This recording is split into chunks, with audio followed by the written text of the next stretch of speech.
Bom dia, boa tarde, boa noite. Yes, baby, I'm back.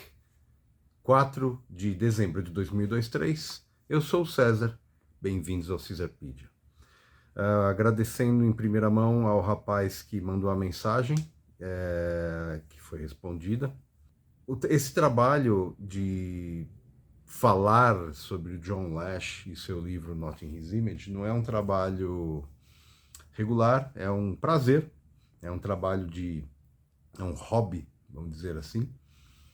Então eu faço nas minhas horas livres. Ultimamente eu não tenho tido muito tempo livre, mas agora sim. Então hoje nós vamos retomar os comentários sobre Not in His Image, não a imagem de Deus, na versão em português. E começaremos com a parte 3, a lição mais dura da história.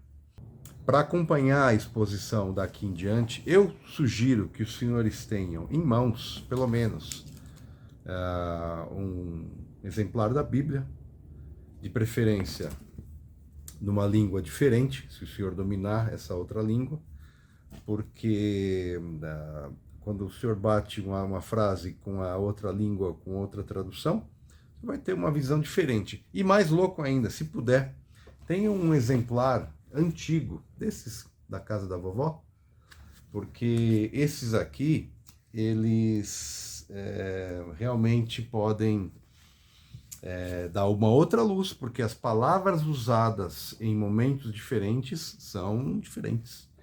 E elas têm significados diferentes, e esse trabalho de ressignificação da linguagem bíblica é brutal ao longo da história. Bom, o capítulo 17 de Não a Imagem de Deus, o fim do patriarcado, ele já coloca logo de saída, o demiurgo é um deus ciumento. E eles identificavam o demiurgo com o Deus bíblico. O problema é complicadíssimo aqui, porque você está falando que o Deus do outro é um louco.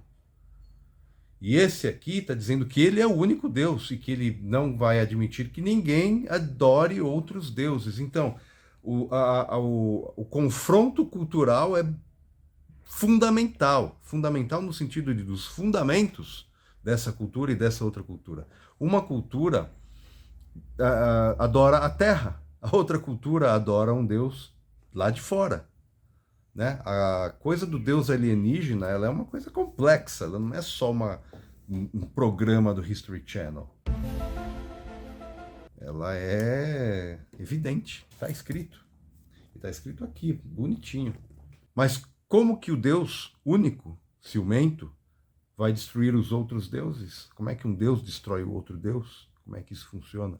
Os deuses estão nos corações e nas mentes das pessoas. Você não destrói um Deus. Nesse momento, nós saímos do plano mitológico para vir para o plano histórico. E a história está no mito. Eu vou ler para vocês um trechinho, que é uma citação do Deuteronômio da Bíblia. Por isso que é interessante ter a Bíblia com os senhores aí. Aqui está a referência do que eu vou ler. Devereis destruir totalmente todos os lugares nos quais as nações pagãs que estáis desalojando costumam adorar seus deuses, tanto nos altos montes como nas colinas, e à sombra de toda árvore frondosa. Derrubai seus altares, despedaçai suas estelas, colunas sagradas, e queimai seus postes a deusa Aserá. Triturai todos os ídolos e imagens dedicados aos seus demais deuses, e eliminai por completo todos os nomes deles daqueles locais. Isso é o Deuteronômio 12, de 2 a 3. O monoteísmo começa com um Deus que odeia a árvore. O monoteísmo começa com um Deus que odeia a natureza, que paradoxalmente ele mesmo diz que criou, né? Então, numa estranha reviravolta, o nosso querido Yahvé proíbe o senhor e a senhora de adorar uma árvore, obra dele mesmo. Isso é uma atitude bastante esquizofrênica, vamos combinar. O artista não quer que o público adore seu trabalho. O temperamento irado e caprichoso de Yahvé esconde uma profunda insegurança, pois, se o mito gnóstico aponta para a verdade, Esse Deus é uma fraude, um impostor violento e demente. Um estudioso gnóstico descreve o Deus da Bíblia como um valentão mal-humorado e descontente, propenso a ataques de raiva e chefe de um bando de capangas angélicos, ou seja, qualquer coisa ele manda os anjos lá fazer o trabalho, né? Esses anjos são os arcons, as autoridades. E no meio dessa loucura toda, o que restou para a humanidade de hoje? Restou o topos, o lugar comum de que os gnósticos são pessoas amarguradas, são pessoas que acham que isso aqui foi um grande erro e que eles abominam a carne, são ascetas e que eles querem voltar para a luz do Pai Divino. Bom, não é bem assim. Eu vou ler um trechinho aqui. A mensagem de um Deus alienígena e de uma terra maligna foi erroneamente atribuída aos gnósticos por ideólogos cristãos que abraçaram o Deus judeu e forçaram o culto do monoteísmo. Para sustentar o ardil dessa conversa mole de que os caras odiavam a carne, a divindade da terra central para a cosmovisão gnóstica tinha que ser inteiramente negada. Mas a deusa não foi facilmente eliminada. No Antigo Testamento, todos os vestígios de adoração pela criação de Yahvé referem-se direta ou indiretamente à sabedoria, a divina Sofaia, que é a natureza deificada. Isto inclui a chamada literatura sapiencial, batizada com o nome da deusa, pois sapiência, em latim, é Sofaia do grego, é sabedoria. Sapiência é o traço distintivo do Homo sapiens sapiens. Nós carregamos o nome de Sofaia na nossa própria denominação. Os gnósticos ensinavam que a sapiência humana, a sabedoria única da nossa espécie, é corrompida pela obediência à divindade impostora, o espírito falsificador, o antimimon pneuma. A religião do Deus Pai extraterrestre rompe o vínculo empático da humanidade com a Terra, Sofaia encarnada. Mas é essa mesma religião que deu à humanidade do mundo ocidental a sua identidade histórica e espiritual. E então essa nova mentalidade vinda do Deus da Bíblia, ela substitui a árvore pela menorá, né, dos hebreus. A árvore é o símbolo da natureza. A menorá é a simulação dessa árvore. Hal, simulação. Essa é a natureza dos arcons.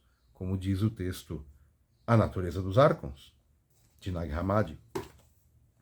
Canaã tinha uma deusa chamada Asteroth, que significava árvore sagrada. Ou seja, os povos de Canaã, esses que foram dominados e destruídos pelos hebreus, eram adoradores da natureza. Era a presença física, eles realmente cultuavam a natureza.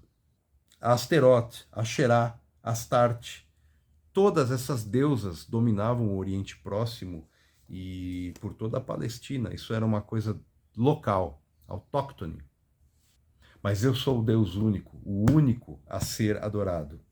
O modus operandi para apagar as divindades dos povos locais foi, né, a destruição total deles.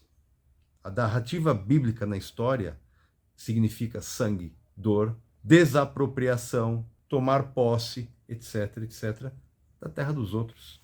Que, como já disse alguém, a religião dos outros é mito, a nossa é a verdadeira. Então, a geração após geração, esse mindset, essa ideia, né, do Deus da Bíblia foi se espalhando, e esse novo mindset basicamente se espalha destruindo os altares que ficam sob as árvores frondosas, os megálitos, os templos. Se os senhores quiserem ver o exemplo disso, vai para Cusco, aqui no Peru. Não é uma viagem tão cara e é uma viagem absurdamente breathtaking. Então, vai lá e vai ver o que eles fizeram com os templos dos Incas. Transformaram em catedrais. Aquelas catedrais são, na minha opinião, uma aberração arquitetônica.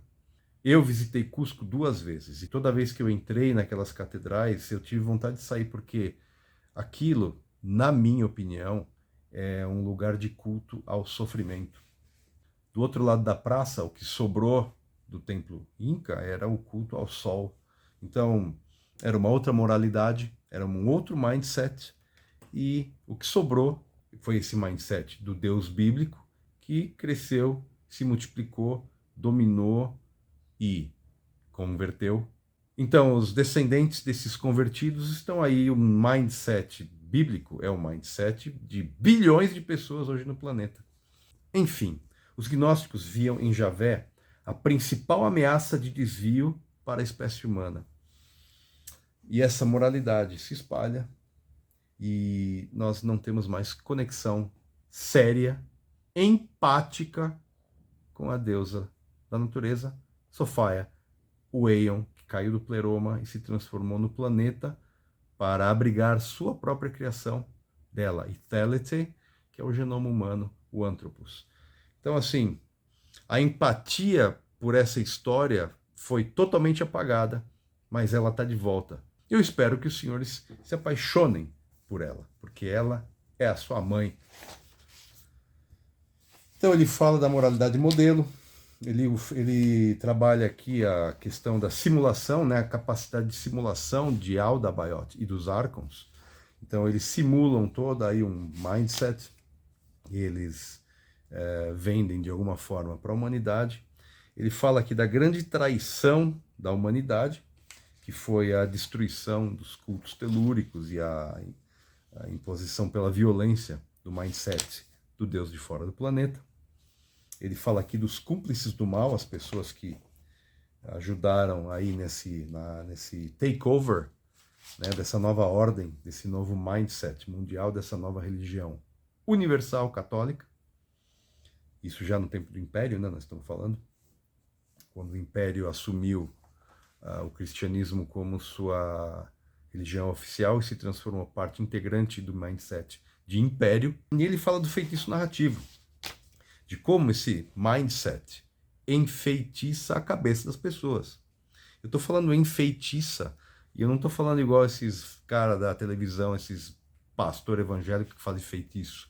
Não, é uma programação mental, é um vírus mental que faz com que as pessoas tenham nojinho de tomar chuva, de abraçar uma árvore.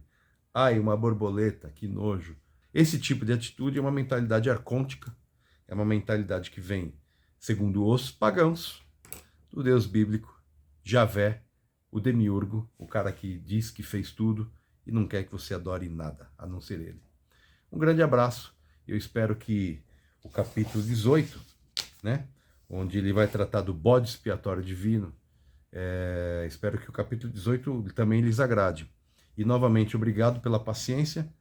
Estaremos em breve aqui. Como diz o governador da Califórnia, I'll be back.